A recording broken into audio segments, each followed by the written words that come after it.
Okay, let's jump right into this explainer, because there's this absolutely fascinating mystery in artificial intelligence that has literally baffled researchers for decades.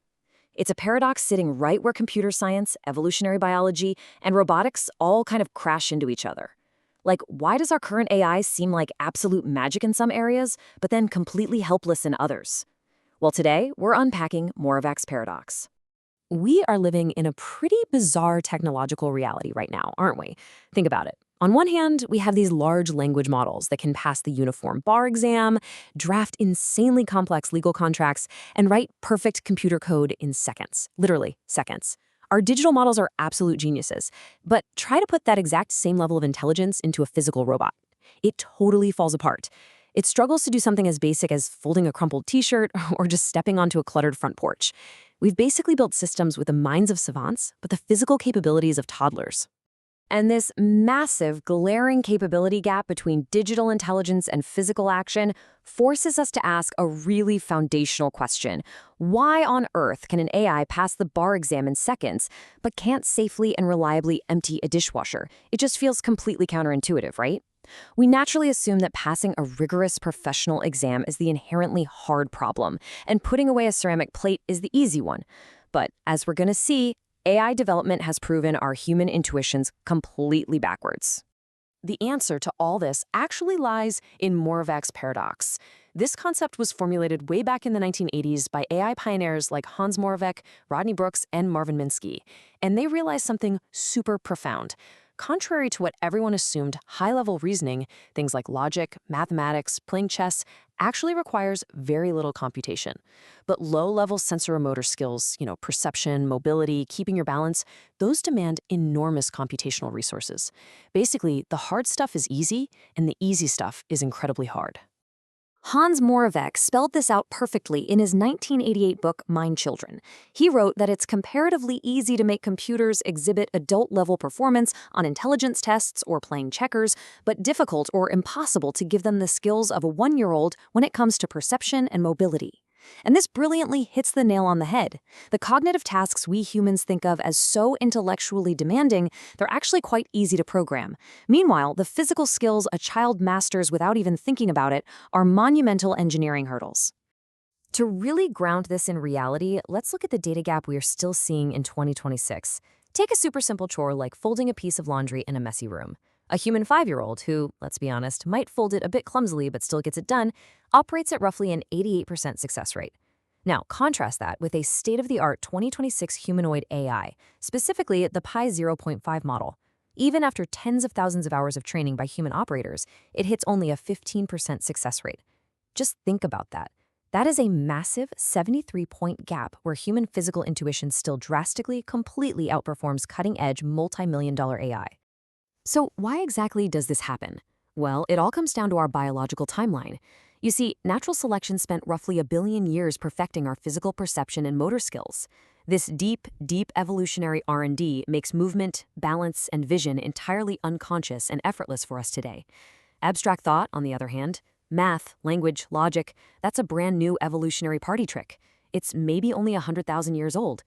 Because abstract thought is so new, we haven't evolved unconscious machinery for it, so it actually feels like hard work to us.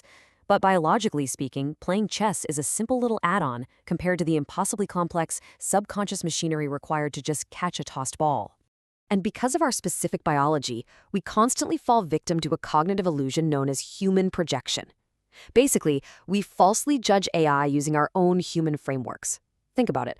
When we meet a person who speaks fluently and reasons through complex arguments, we automatically and correctly assume they also know how to walk through a door without bumping into the frame. We project that exact same unified capability onto AI. We falsely assume a smart talking machine can safely navigate a physical room.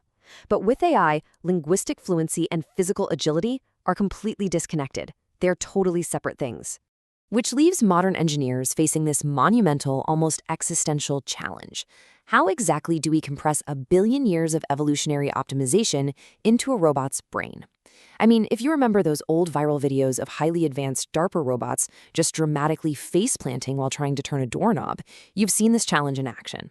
We obviously can't wait a billion years for a robot to naturally figure out friction, gravity, and how to hold soft objects. We have to find a shortcut to teach them these highly optimized sensor motor skills that you and I simply take for granted. Now, the modern frontier attempting to solve this exact puzzle is called embodied AI. And this field operates on a really fascinating hypothesis. The idea is that true intelligence actually emerges from the interaction between an agent and its physical environment. To truly understand a concept like heavy or fragile, a system can't just read about it in a text document, right? It actually has to experience it physically. So embodied AI is entirely dedicated to closing that loop between high-level reasoning and low-level physical control. Let's look at how this is being tackled right now on the cutting edge with a really cool 2026 example, the Pi Zero model from Physical Intelligence. They are building a generalist robot policy to crack Moravec's paradox, and they're doing it using three main pillars. First, they leverage a pre-trained vision language model, specifically polygemma, so the robot inherits internet-scale semantic knowledge. Basically, it already knows what a cup or a table is before it even moves. Second, they integrate something called a flow-matching action expert, which is a novel algorithmic way to generate really precise, smooth, continuous physical actions, rather than those clunky robotic steps we're used to. And finally, they train this massive system on over 10,000 hours of diverse, real-world robot data. And you know, the results of this architecture are absolutely remarkable. By combining that massive web data with high-frequency continuous action generation, operating at a super fast 50 Hz, this model sets a completely new benchmark for the industry. Crucially, it utilizes cross-embodiment training. That means it's learning from different types of robot arms and bodies simultaneously, and that allows it to execute complex, multi-stage tasks that historically triggered Moravec's paradox, stuff like folding laundry, bussing tables with completely new objects, and assembling cardboard boxes. It's a huge step forward. However, this also brilliantly illustrates a massive bottleneck that embodied AI is still fighting today, and that is data asymmetry. Look at large language models. They have the luxury of training on trillions of easily accessible text tokens just scraped right from the internet. Digital data is practically infinite, and it's practically free. Robot models, on the other hand, require physical interaction data. You can't just download how it feels to grasp a slippery glass from Wikipedia. It takes human operators physically teleoperating a robot arm in a lab for hundreds and hundreds of hours just to get a baseline. Sensorimotor experience is incredibly slow, it's scarce, and it's really expensive to collect in the real world. And the stakes for failure, they are entirely different. This is exactly why regulators are paying such close attention to this space right now. In the digital world, if a language model hallucinates, what happens? You get a bad sentence, maybe a funny poem, or a false fact. It's just a software error. But in the physical world, an embodied AI hallucination means a 2-ton self-driving car crashes into something, a warehouse robot crushes a fragile package, or an industrial arm misidentifies a human worker. Physical AI doesn't just need to be smart. Its sensory motor systems absolutely must be flawlessly, physically safe. So what you should ultimately take away from all this is that true artificial general intelligence, or AGI, won't just be some chatbot sitting on a server passing the bar exam. AGI fundamentally requires both symbolic reasoning and physical mastery of the messy, unpredictable sensorimotor world. If an AI cannot fold a shirt, clear a table, or navigate a cluttered room, it leaves a massive, absolutely crucial chunk of human competence completely unmodeled. So I'm going to leave you with this provocative thought to ponder today. We have spent decades trying to build machines that think like us, only to realize the absolute hardest part is getting them to move like us. What if genuine intelligence isn't just in the mind, but is inextricably tied to having a physical body? What if, to truly understand the world, you first have to be able to physically touch it? Definitely think about that the next time you effortlessly catch a falling set of keys.